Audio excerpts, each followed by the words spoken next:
Oke, kali ini gue mau ngebahas soal red teaming atau lebih tepatnya offensive security. Jadi ada beberapa pertanyaan yang mungkin membingungkan meneruskan video yang kemarin, perbedaan dari red teaming dan penetration tester. Karena ini fokus gue mau ke arah materi penetration tester. Jadi karena mungkin kalian bingung setelah melihat bahkan ya di NIST SP800 pun di penjelasannya mereka menggabungkan terminologi red teaming dan penetration tester. Kenapa? Nah, kalau ini ada alasannya. NIST ini mereka membuat terminologi seperti ini, penjelasan seperti ini dari sudut pandang GRC. GRC itu lebih ke arah pengaturan compliance, kebijakan dan lain sebagainya. Jadi dari sisi pelaksana kebijakan mereka nggak ngurus tuh soal detail teknis. Jadi mereka ya memasukkan aja terminologi umumnya gitu. Jadi mereka tahu red team adalah offensive security. Ya udah keluarganya red team ini ya ada penetration testing, ada red team exercise dan sebagainya. Jadi itu kenapa di NIST itu mereka menggunakan metode terminologi yang campur aduk kayak gini gitu. Jadi kalau secara teknisnya mungkin berbeda. Jadi mungkin gue bisa jelasin secara teknisnya. Jadi kalau secara teknis perbedaan red team dan pentester itu sebenarnya jauh ya. Jauhnya dari sisi scope aja. Tapi untuk pelaksanaannya, operasinya itu nggak jauh beda. Kalau red teaming itu dia lebih luas scope-nya. Kalau teman-teman kenal basic security konsep itu seperti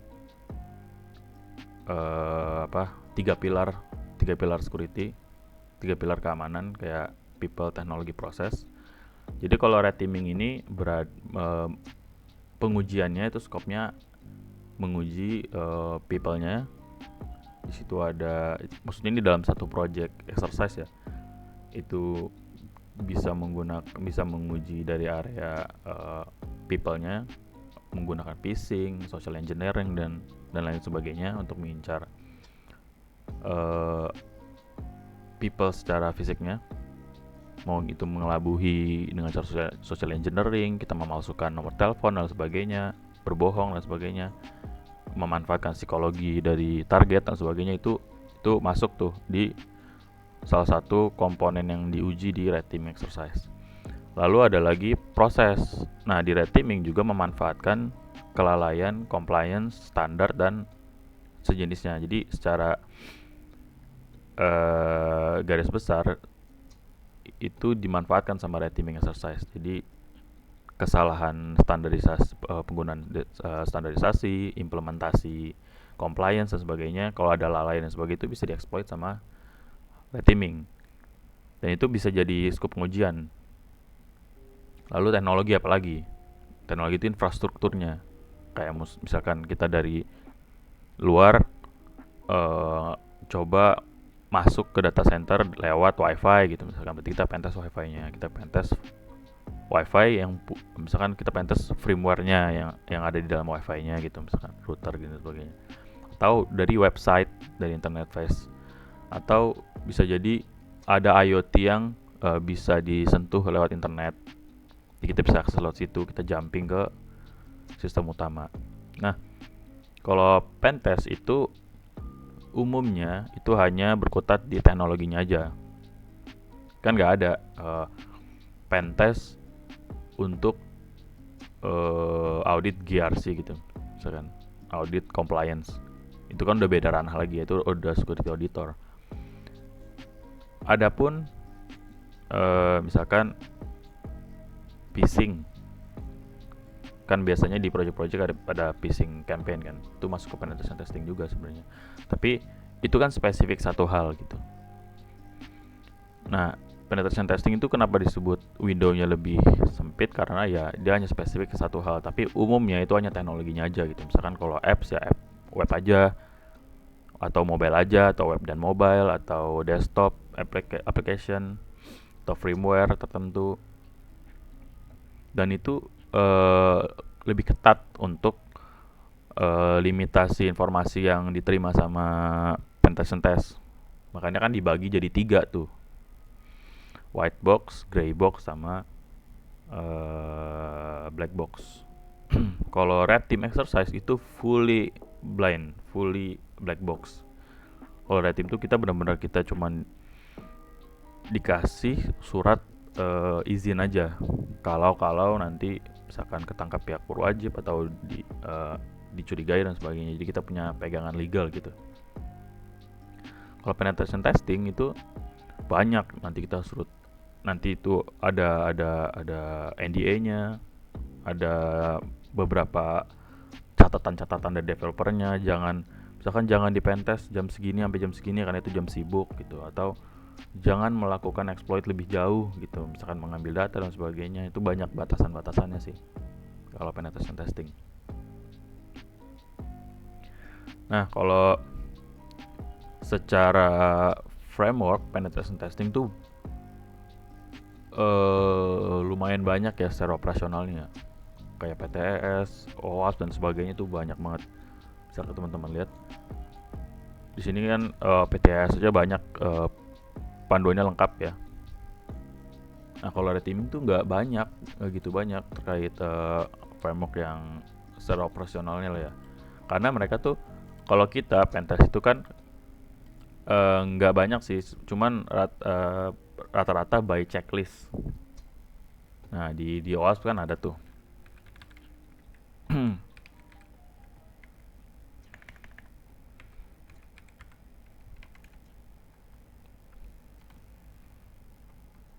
Nah, di OWASP ada lengkap checklistnya apa aja, yang gimana proses penyerangannya, objektifnya apa, OSTG.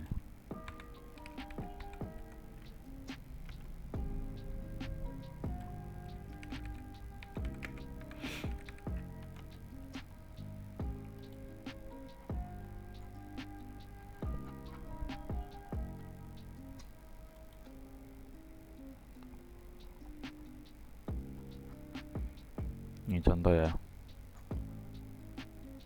Ini weak detection methods. Nah, itu ada skenario-nya, ada secara teknis harus seperti apa melakukan exploit-nya tuh. Dan ini banyak banget. Dan ini bentuknya checklist gitu. Secara teknisnya. Memang red team ada checklist juga, cuman red teaming itu bukan checklist utamanya, tapi lebih ke objektifnya apa. Nah, nggak rata-rata sih, beberapa yang saya temukan itu red team exercise itu mereka menggunakan TTP yang udah ada. Apa itu TTP? TTP itu technical tactic procedure, itu untuk strategi alur penyerangan dari red team itu sendiri. Misalkan contoh, biasanya orang pakai TTP APT apa, misalkan APT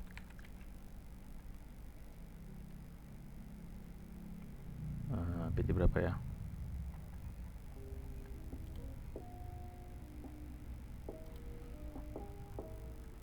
nah misalkan ada flow-flownya gitu, nyerangnya dari mana, terus lalu kemana. Nah, itu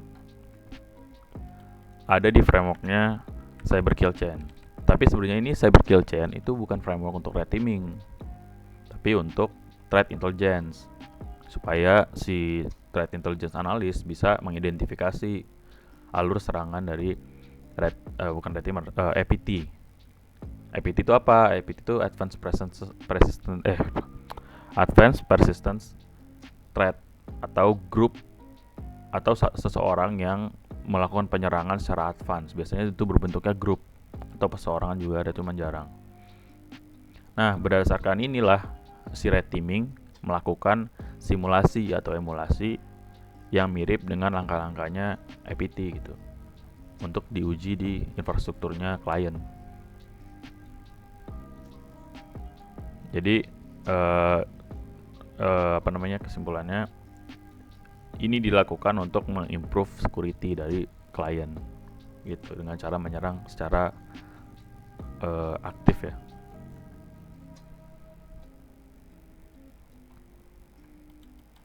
Coba TTP apt.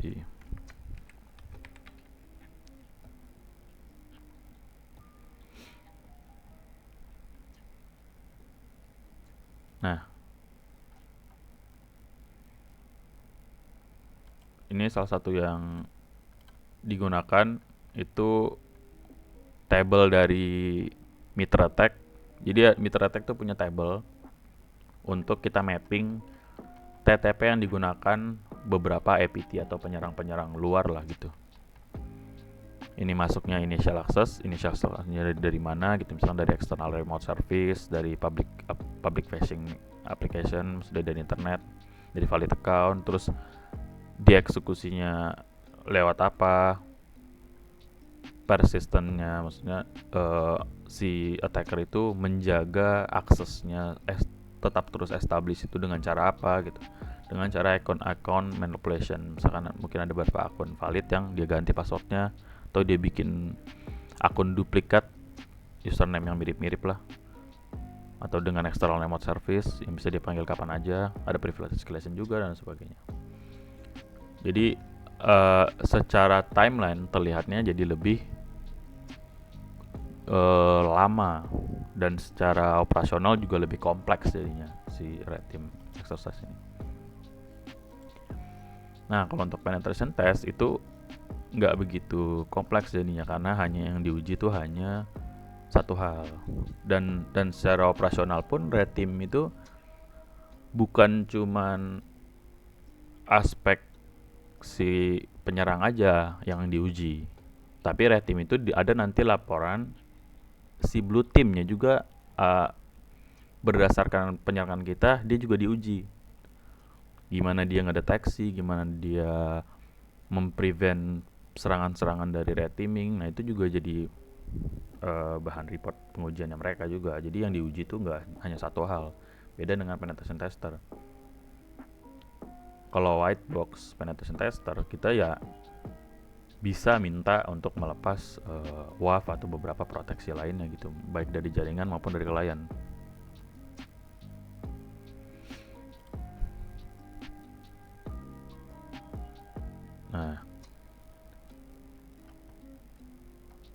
Nah, terus apakah penetration tester itu hanya berkutat di web application aja? Enggak juga. Dia tuh lebih sempit dan lebih spesifik gitu. Bisa jaringan aja, bisa web aja atau aplikasi apapun aja, misalkan kayak mobile apa dan sebagainya. Bisa wireless juga jaringannya, wifi gitu, pentest wifi. Bisa secara fisik juga, tapi ini secara spesifik gitu. Ada social engineering juga, tapi dengan segala keterbatasan atau limitasi yang diberikan gitu, karena kan lebih spesifik ya. Agar apa? Agar tidak mengganggu operasional yang lain gitu. Jadi gitu, dan biasanya nggak serumit red teaming, karena tadi ya, kita secara kalau penetration test itu tergantung dari apa yang mau diuji, apa yang diminta sama klien sih sebenarnya. Kalau misalkan klien orientasinya lebih ke aplikasinya, bukan ke keamanan menyeluruh seperti WAF-nya juga dites, firewall dan sebagainya, itu kita bisa minta gitu. Bisa minta yang misalkan contoh Android apps gitu, kita pentest Android apps. Kalau memang objektifnya hanya untuk menguji mobile apps-nya aja, berarti kita boleh minta untuk melepas keamanan seperti SSL pinning atau root detection. Supaya apa? Supaya lebih efisien aja gitu, dan lebih efektif tentunya. Kalaupun ada permintaan, ya udah, saya juga mau Mas juga nguji ketika itu juga ada gitu proteksinya, itu nggak masalah juga, nggak apa-apa juga. Jadi tergantung agreement berdua aja gitu, dengan developer atau dengan klien. Nah, untuk detailnya teknisnya mungkin ada di video selanjutnya. Jadi untuk saat ini terkait perbedaan terminologi, perbedaan scope kerja dari red team dan penetration tester itu segitu aja.